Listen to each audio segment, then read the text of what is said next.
Hello, everybody, and welcome to All Queued Up, your review podcast tied to streaming services like Netflix, Amazon Prime, HBO Max, Disney Plus, etc., etc. Actually, they're just called Max now, not HBO Max, which is fucking weird. But I'm your host. 6 more weeks.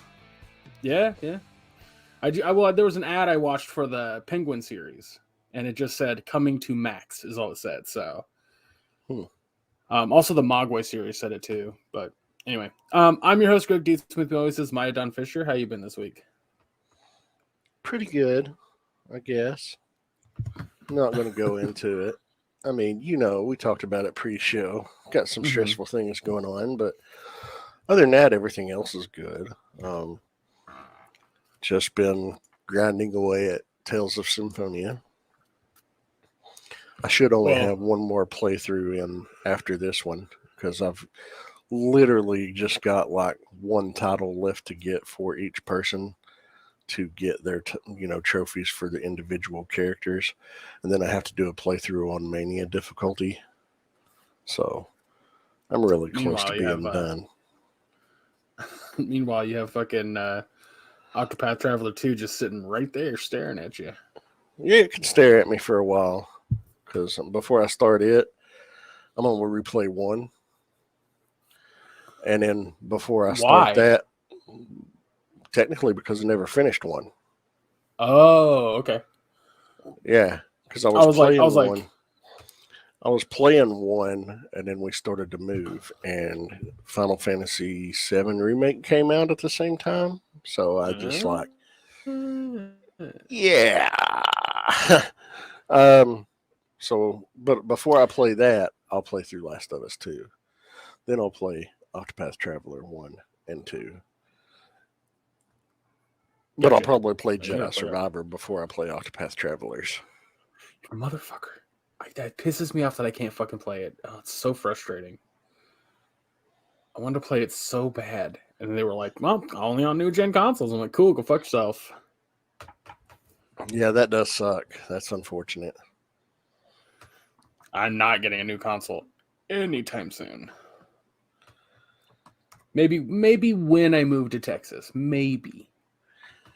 Yeah, depending on, the financial situation, bill situation, and what have you. Well, I won't go into too much, but I will tell you this, that the financial situation will be better over there, which is one of the big reasons why I'm not fighting the move. Yeah. Much better over there. I won't I'll leave it at that. Anyway, yeah, how's your week been, by the way? It's been fine. It's mostly work and packing for the move. Just been busy, just a lot of busy. That's why I'm happy we're only reviewing one show right now. Because there's been a few shows that have come out that I'm like, I don't have time. I just don't have time. Unless it's another series where I only have to watch one episode a week, then we're cool. Well, this week, Friday, a new show comes out. I knew there was one coming up, but which one was it? It's the last season of Mrs. Maisel. That's right. Okay, so but they'll only be putting out like 2 episodes a week, so yeah, that's fine. We're not missing out on Marvelous Miss Maisel. Oh fuck no, it's too damn good. Consistently been too damn good in the history of that show. I don't remember what the joke was, but the recent episode of Ted Lasso referenced Miss Maisel. It's pretty great. Oh, that's awesome. Season 4, right? Season 5. Marvelous Miss Maisel? Season 5. Damn it. Okay. So there's that. Anyway, so I'm going through stuff because we've lived here for 27 years. And there's a lot. There's a lot you accumulate very quickly in 27 years. And my mom has just had a ton of stuff come into this house from the family members that have passed away since we've lived here. I mean, I'm not joking when I say this, Maya. I remember standing in my kitchen when my mom got the call that her older sister had died in a car crash, which was the first of her siblings to ever go. And I remember her being in that kitchen and me standing at the foot of the kitchen when she got the phone call that her last family member passed away. All in this house. Jesus. How fucking wild is that? I just realized that the other day. I was like, wow, we've lived in this house for a long fucking time. But anyway, one of the things that she went through was this old binder that had a bunch of stuff from her family's past. And she found a last will and testament of a great grandfather. 3 grades or 4 grades? I don't remember. I think it was 4 grades, maybe 5 grades. Anyway, long fucking time ago. And she's reading the last will, and it was like she gets to the part where he's talking about bequeathing things, right? Mm-hmm. And he goes, "And to my wife," like it was a southern accent because they're from Kentucky. And to my wife, That's just over the hill, right? literally. I leave 200 acres of land and 3 Negroes. And I went, hold on, what? The fuck did you just say? She goes, yeah. It's like, wait. So she continues reading, and every time he brings up a new person, it was another amount of acres of land and another amount of quote unquote Negroes. The word slaves was never said. Not that it needed to, but I could not fucking believe I was related to slave owners. Huh. I was confident with every ounce of history that I've been told. That's a lot of land too. That's what my dad said. He was like, that man gave out like 8,000 acres of land. That's a lot of land. It was pretty funny, but dude. Scumbag had money. Oh yeah. I mean, he owned thousands of acres and people. Yep. That's horrible. Yeah. But God. I mean, he's dead now. So. Well, here's the funny part. So when he put that in his will, last, and testament, it was dated before the Civil War. It is assumed, because we were trying to read as much as we could, that after the Civil War, he lost everything. So he can go fuck himself beyond the grave. Yeah, fuck that guy. But to hear that you're related to something like that is wild. It's fucking wild. Oh, it's definitely discomforting. 100%. My mom could barely say the word Negro. It was really funny. Like she's like, she's like, and I leave 3 Negroes. It's fine. It's just black and Spanish, Mom. It's fine. Yeah, but I mean, God, man. You know, as recently as the late 60s, early 70s, that was the term that was used to refer to. Right. You know, but I still don't. I've never been comfortable saying it because it's just too like the other word. It's too close. It's yeah. I'm using it in context for the situation because what was written in the understandable, yes. On a side note, I immediately had to then show my folks the scene from Django Unchained. Oh yeah, I can't see shit out this mask. Yeah, fucking they were like, why are you showing a scene specifically from this movie about the KKK? I'm like, oh, you'll see in a minute. And they were fucking cracking up. They're like, that's amazing. I was like, yeah, oh yeah. Making the KKK look like incompetent fucking buffoons is my cup of tea. But well, they are. So true. All right. So the next thing I want to talk about is a new character came to Overwatch this week. Specifically yesterday. His name is Lifeweaver. His abilities, he's a support class, so he can heal. But healing is not one of his main attributes. As a matter of fact, his healing is the weakest out of all of the support characters. Which is saying a lot considering like Zenyatta has terrible healing. But the reason that his healing is really bad is because you have to charge it up. And it only charges up to 65 health. And then you throw it at a target and it just track them and heal them. The problem is that that charges every 2 seconds. So in the midst of a fight where someone's taking a lot of fucking damage, you can only do so much healing. Yeah. But the reason he's a support is because his other abilities allow him. So one of the things is he can dash out of the way. to kind of save his own skin. He has a platform that can go onto the ground, and if anybody steps on it, enemy, teammate, it'll lift them up into the air. About in terms of gameplay, like you know how big Reinhardt is? Yeah. I remember playing. Yeah. That makes it better.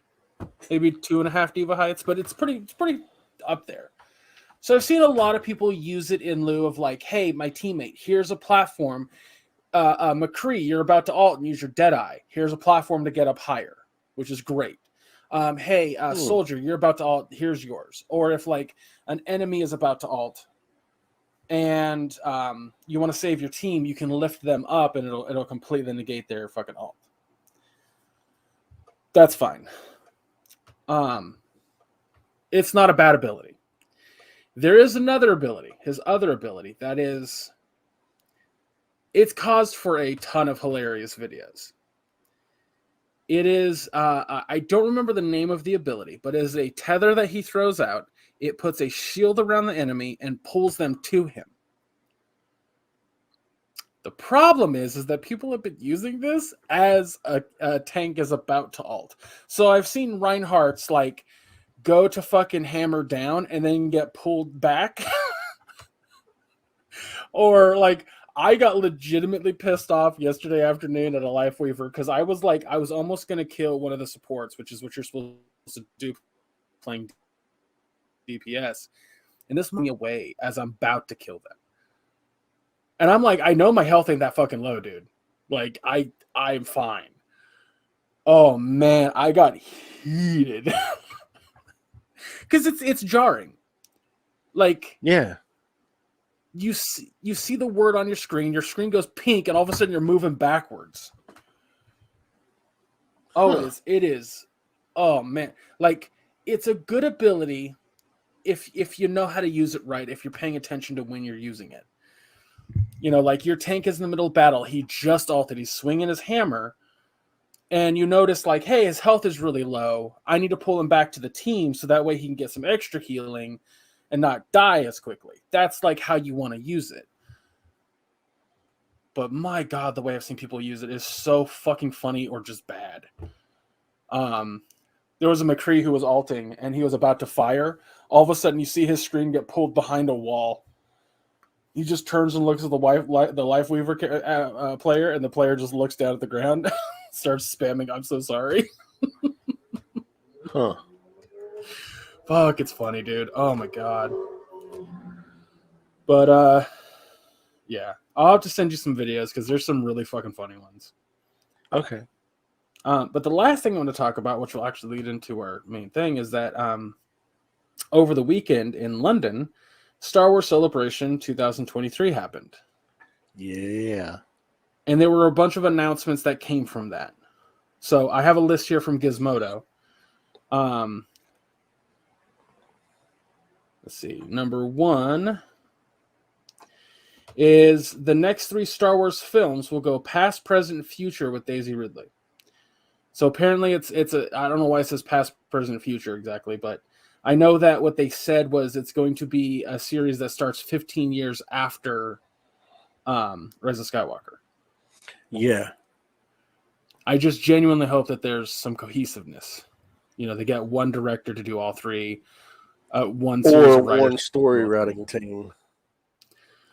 Or, you know, at the very fucking least, write all 3 before you start filming number 1. Yeah. Like, have a solid outline. But I'm looking forward to it. I love Daisy Ridley. Like, she was great. I think Rey's one of the better characters. Absolutely. She was a wonderful character.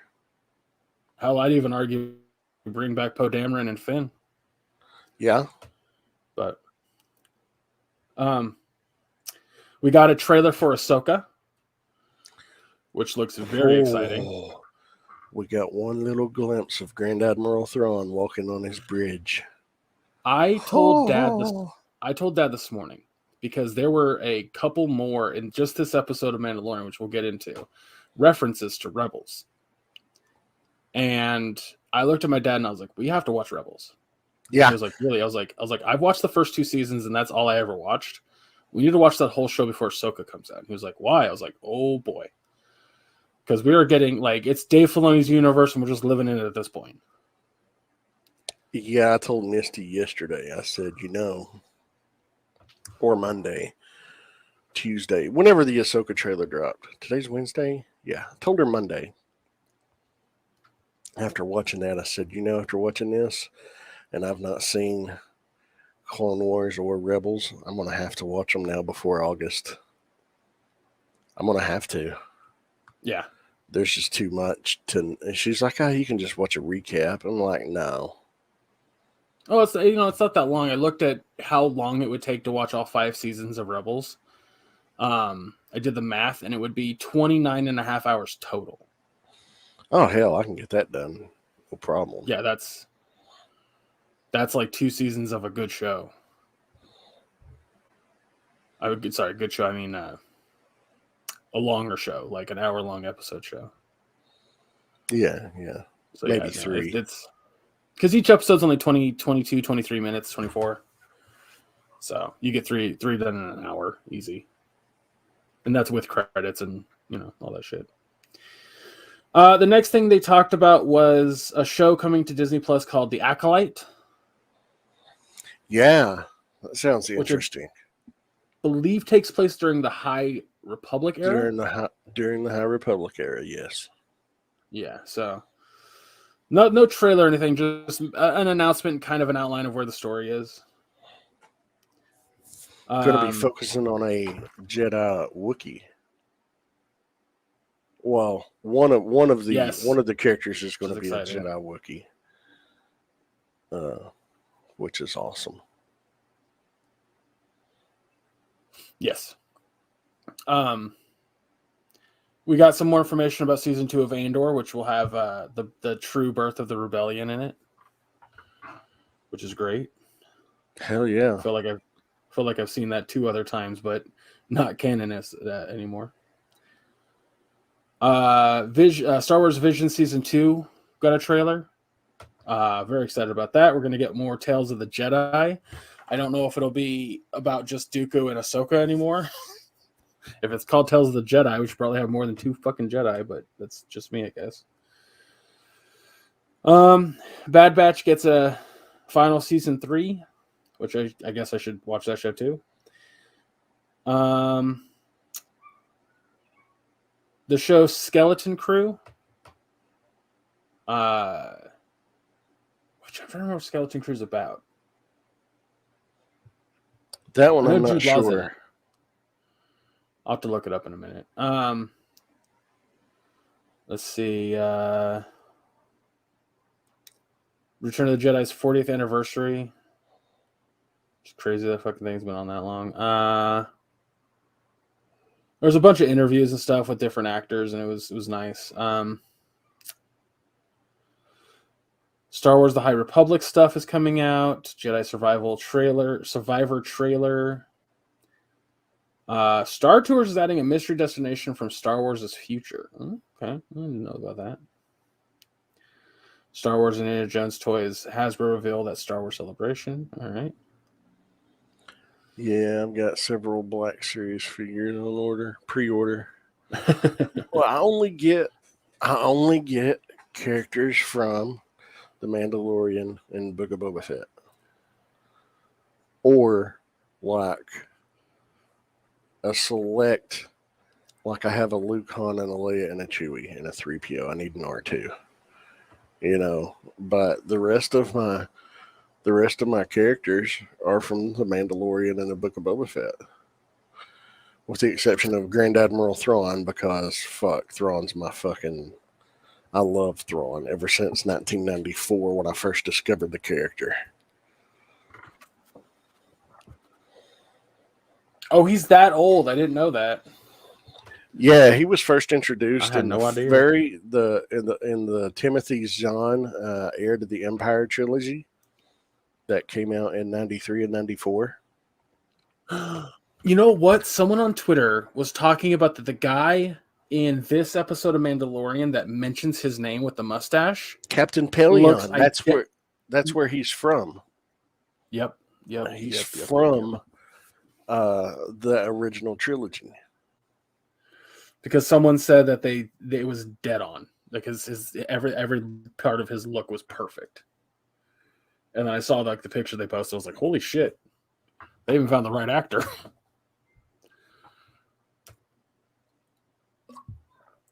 So that's awesome. I found a thing about Skeleton Crew, by the way. Okay, yes. The series follows 4 kids who end up on an adventure to make their own home after being lost in the galaxy following a discovery they made on their home planet.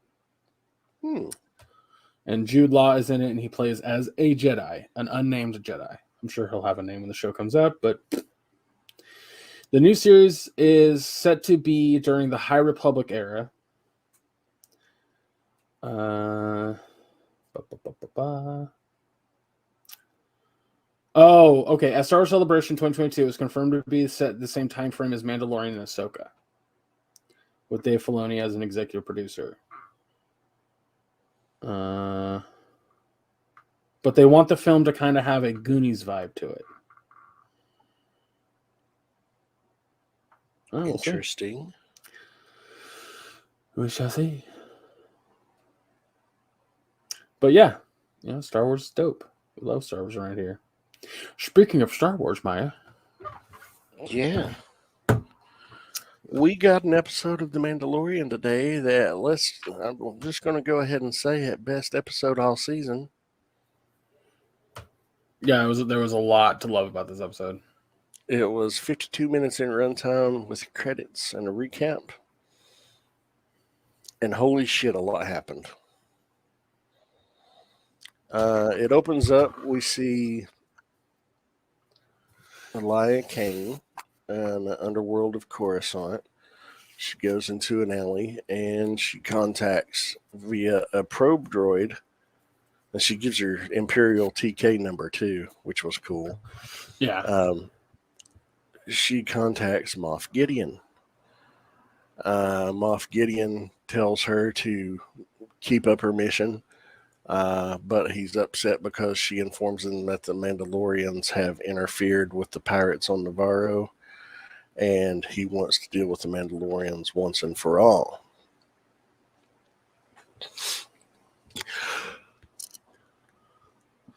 Pardon me, I had to yawn. Sorry. It's okay. It's late. Yeah, it is. It's 9:30 here, and I've been up since 5. Yeah. But Gideon then goes into another meeting with the Shadow Council, a group of Imperial remnant warlords. He requests reinforcements from them and questions Captain Pellaeon on the absence of Grand Admiral Thrawn, suggesting that the council should choose a new leader. Just the fact that they've got Pellaeon in the show, and I've known that he's been Thrawn's right-hand man ever since, the 90s. Yeah. I giggled so hard. It was great. But did you see that one commandant was named Hux? Yes, I did. Yeah, and I think I looked at my dad and I was like, oh, I know where he's from. Yeah. Because that's got to be what, his father? Probably is. I was thinking the time frame, and I'm like, it can't, I feel like General Hux would have already been born at this point. Yeah, he would be. This would be about 20, because I think they said about 2 years have elapsed between the seasons. 2 to 3 years have elapsed overall in the storyline now, and it was set 5 years after Jedi. And if the new sequel trilogy is set 30 years after Jedi, then this would be about 22 years prior to The Force Awakens, roughly. So he'd be a kid at least.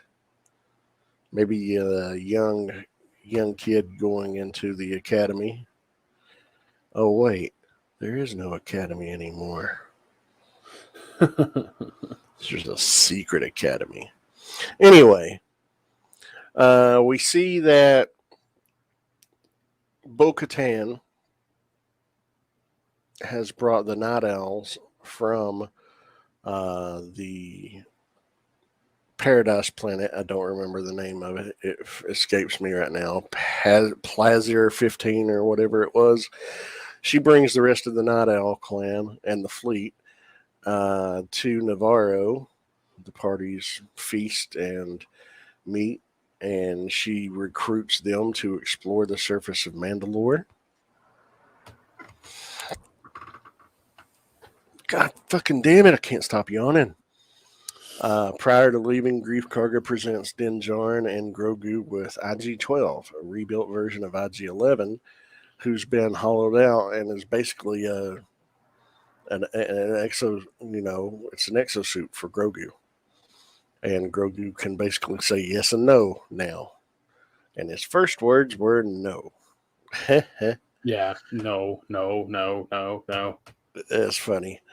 Um, so the fleet, and Bo-Katan, Din Djarin, Paz Vizsla, Axe Woves, Casca Reeves, uh, and the rest of the armorer, all the Mandalorian heavies, along with a bunch of other cannon fodder. I mean, other Mandalorians leave and head to Mandalore.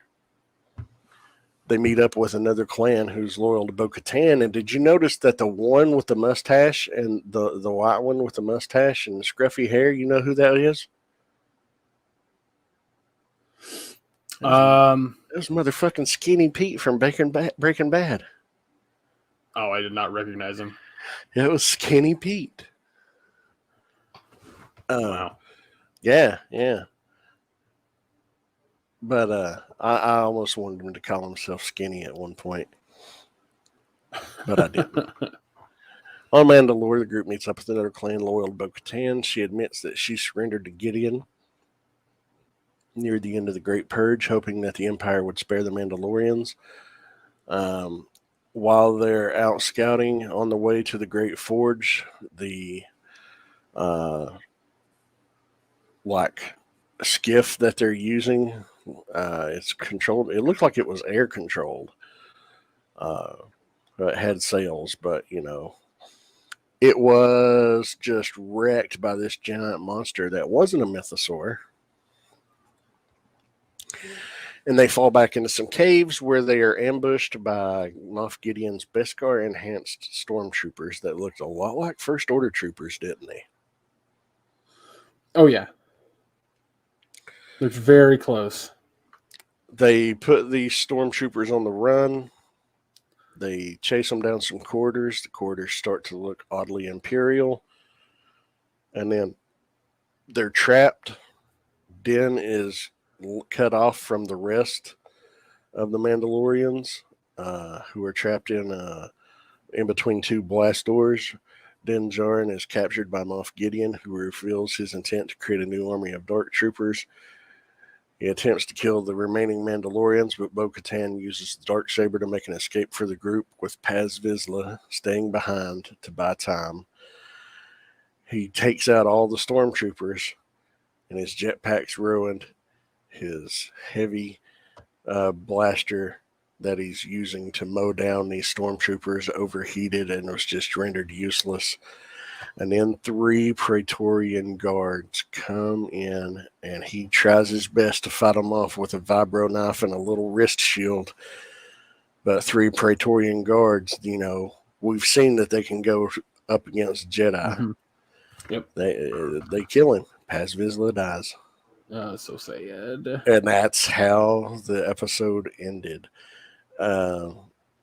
One thing, one detail that this recap didn't mention, and I didn't mention, before the scouting party continued on to the Great Forge, there were some.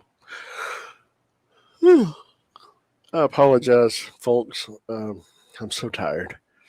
There were some wounded. There were some wounded and unable to carry on Mandalorians. The armorer volunteered to take them back in Bo-Katan's ship, the Gauntlet, to take them back to the fleet.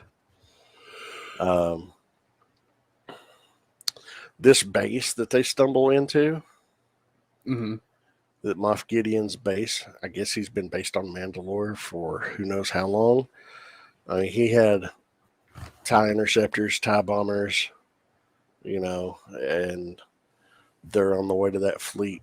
And it was funny when they're cruising along on that skiff on the surface of Mandalore, and you see the armorer heading back to the fleet, and she's getting ready to enter the shitty atmosphere to make the transition from planet surface to orbit. I look at Misty and I said, the classic Star Wars quote. I said, I got a bad feeling about this. Yeah. Yep. That was the thing I think I said to my dad was I was like, I have this like really, really shitty feeling right now. Like something really fucking bad is about to happen. And then they walked into that big ass hangar and I went, not the thing I thought. Misty kept saying, this feels like a trap. She says, is the armorer leading them into a trap? Is the armorer crossing them? And I'm sitting there thinking, God, I hope not. That would be a really, really bad twist considering. Yeah, honestly, it would be. I think it was more coincidental than anything. Yeah. But because what I genuinely think is that the reveal that they're going to have at some point was that Moff Gideon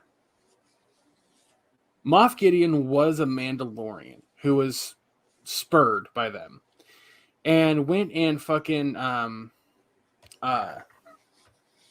like left Mandalore, went to the Empire and or like the building of the Empire or whatever, and kind of told them what was going on Mandalore.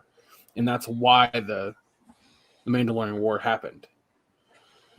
Like he was kind of the crux of it, is what I feel like they're going to do. I can get behind that. I can get behind that.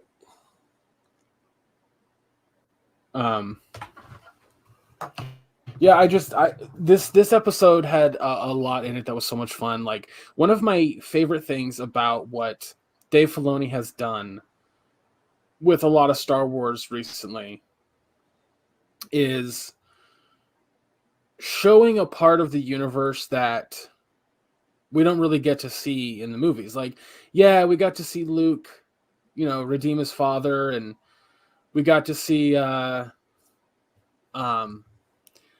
rebels win. But it's like, something I talked about for years was there's got to be still people out there that want to fight for the Empire. They're still, they had fucking ships and shit all over the galaxy. Suddenly, because their two main leaders die, they're, done? No, not at all. There'd still be battles going on. They'd still be everywhere. And we just never really got to see that outside of like novels or comic books. Yeah. And it's so fucking rad that we get that now with these shows. One of my favorite bits about this show are like the whole thing with Pershing on Coruscant. Like that was fucking awesome. Or like last week's episode with like seeing that Outer Rims fucking not Outer Rims. Outer Rims? I think it was a mid-rim planet. Mid-rim. But like I love that shit. Yes, do I love the big central story? Yes, I do. I love that episode was we're gonna give you side shit before we get back to the main plot. We're gonna give you a little bit of like background and like more about how Mandalorians function and their history of the war on this planet. And I was like, this is so rad. And then we got like a giant fucking monster on the planet. And I was like, oh, dude, this is great. And then we got back to the story. And it was awesome. Like surviving fucking Mandalorians. That was awesome. Like there's so much to love about this show, Book of Boba Fett, fucking Rebels. Like it does, they all do such a great job at expanding, for lack of a better word, the galaxy. Yeah. And I can't get a fucking enough of it. Like the fact that people like for last week's episode were just like, it was stupid because it was just silly. And I'm like, because fucking Star Wars isn't. Like I'm like, if you want fucking high fantasy sci-fi, go watch Star Trek. That's not what Star Wars is. Do I wish it could? Yeah, but y'all fucking shot that in the foot with Last Jedi, so. But I adored this episode. Like, And we had from Skinny start. Pete as a Mandalorian. I didn't see that at all. I have to go back and watch. Oh yeah. I'll send you. Is he one of the ones Survivor? The He's one of the planetary ones. Okay, I have to go. I did not recognize him. That's amazing. And you got Grogu a fucking mech. Come on. I do like that he's sitting in the carcass of a fucking droid though. It's funny, but yeah, I'm honestly gonna give this episode an A+. Like, there's nothing wrong with this episode. It was fucking fantastic from start to finish. Yeah, nothing at all wrong with this episode at all. I also give it an A+. It was phenomenal. Hands down the best episode of the season. The fact you were able to recognize him through that is unfucking real. I like Charles Baker, man. I recognize him in projects. For some reason, I was a big fan of Skinny Pete. I mean, it's impressive, really, because I'm even looking at the picture now that you sent me, and I'm like, I don't like. There's one, literally the tweet above it has an article where they put him side by side with Skinny Pete and his Mandalorian character. I still can't see it. Yeah, that's impressive. It's rad that he gets a fucking character in Star Wars. I know, man. Shout out to Charles Baker. Moving on up. Well, that's I think the craziest part about his character too, that I thought was so fascinating. His character and the other survivors is that how many more Mandalorian are out there? How many? Like the planet is huge. How many more have survived? You know, how many more on other planets who have forsaken the way to just survive? You know, yeah. There's the fucking way they and I love that this season so far has been like Din Djarin is no longer the only main character. Not saying he's not a main character. He's not the only main character. Right now, a lot of the focus is on the Mandalorians as a whole. If they came out with season 4, go ahead. Well, I was going to say, well, you know, he and Katie Sackhoff, Pedro Pascal and Katie Sackhoff have both been headlining this season. They're sharing the top billing, so it's both Din Djarin and Bo-Katan, the main characters this year. Yeah, I mean, what I was going to say was I hope, I think it would be awesome, is if at the end of this season, with whatever happened, I apologize. With whatever happens, like the words "the Mandalorian" comes up on screen, and it shows just Din, and then like it fades, comes back, and it shows all the Mandalorians, and they just add an S at the end, and so the show's title changes to the Mandalorians. That's one way. But also, the word Mandalorian is a plural. So, realistically, you could just leave the title as is, and I don't know. This show has been nothing but fantastic, and it's doing a really good job at making me, like, actively want to go back and watch Rebels. Mm-hmm. Same. That and that Ahsoka trailer. You know, seeing the cast from that show in live action, I'm like, man, I'm gonna have to go and watch that show now. Oh, it's so good. Can't get enough of it. But what grade would you give it? Oh, I already said an A+. Oh, I didn't hear you. My bad. Yeah. Or I just forgot because my brain is fried after a full day of work. I think it's your brain's fried. Well, speaking of that, why don't we go ahead and close this episode out? It's going to be a little bit of a short one for everybody, but my God, are we tired? Yeah, in hindsight, maybe we should have recorded it in the morning.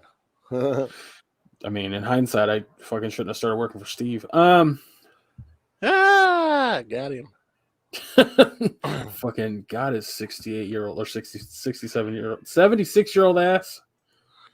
Can't talk. Yeah. Okay, everybody. So that's gonna do it for us this week. Boy, this is a real short episode considering. Good God. Yeah, we went an hour and a half last week. Today we go half that. Hey, there's nothing wrong with that. Guys, next week we're gonna watch Mandalorian chapter 24, which is gonna be the newest episode. Very excited considering what happened this one. Poor Bad Spela. Vizsla. It's simpler. It's more simple than I usually give it. Anyway, and the beginning of the end of Miss Maisel, Marvelous Miss Maisel, season 5.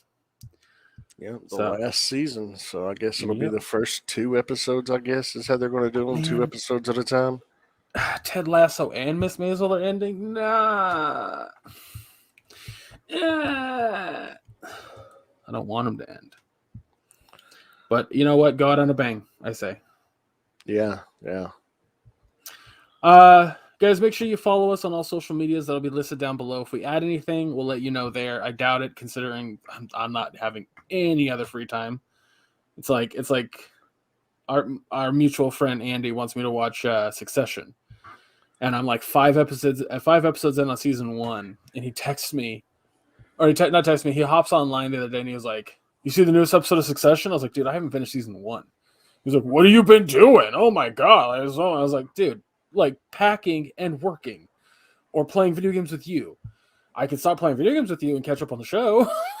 Yeah, he didn't like that idea, did he? No. So he was like, "Oh, okay. I didn't know you were that busy." I'm like, "What do you think I do? Just sit in my room and fucking fiddle with my dick?" That's exactly what he thinks. That's exactly what he thinks. It's his go-to response when you don't pay attention to something. It's like, oh, yeah, because you touch yourself at night. Yeah, you know, you have a good point on that. That's his go-to joke. And I play it up like I'm like, "No, don't say it again." But but yeah, so if we add anything, we'll let you guys know on the social media. So go give those a follow. That's Twitter, Instagram, Facebook primarily. If there's any others, I don't remember. But also, you'll see the link to our Teespring store where you can go buy some merch. Spring is now here, so t-shirts and it doesn't have tank tops, does it? Yes. Oh, it does. Okay, so t-shirts, tank tops, and if you want to get a cap, like a hat, nope, with our logo on it. Nope. What's that? No hat. Oh, I thought there was hats. Nope. All right, t-shirt, tank top. I need to make a list so I don't fucking every week I make myself look like a fool because I'm like, yeah, Teespring's got a ton of different options to wear, and like none of it does. But yeah, spring and summer coming up, so go get you some cooler weather or hotter weather clothes. That's it for my notes. Maya, where can folks find you? You can find me on Facebook under my name, Maya Dawn Fisher. It is a public profile. It's linked to my Twitter and Instagram accounts, so it's your one-stop shop for everything that I'm up to. And that's it. What about you, Greg? Where can people find you? You can find me on all socials under Chub Rock Geek. That's where I post whatever the fuck I want. I usually don't post on Facebook because too many family members are on there and they tend to argue with me, so I just leave it be. But Instagram, and I'm not really active on Instagram. But on Twitter, you can go to Twitter. You'll find Greg. Which what I'm trying to do is start uploading clips to Twitter, downloading them, and then putting them on TikTok and Instagram, because Twitter's run by a fucking absolute piece of shit person. So, fucking idiot, man, child. Mm-hmm. God, idiot. Anyway, but yeah, guys. So again, Mandalorian, Marvelous Miss Maisel, new episodes to those, and that's it. That's all we got right now. But yeah, so we're gonna wrap it up. Oh, Jesus Christ, I am tired, guys. Thank you so much for listening. We appreciate you being here. Remember, fuck the GOP, fuck the NRA. Donate and help where you can, and we'll see you next week. Take care, everybody.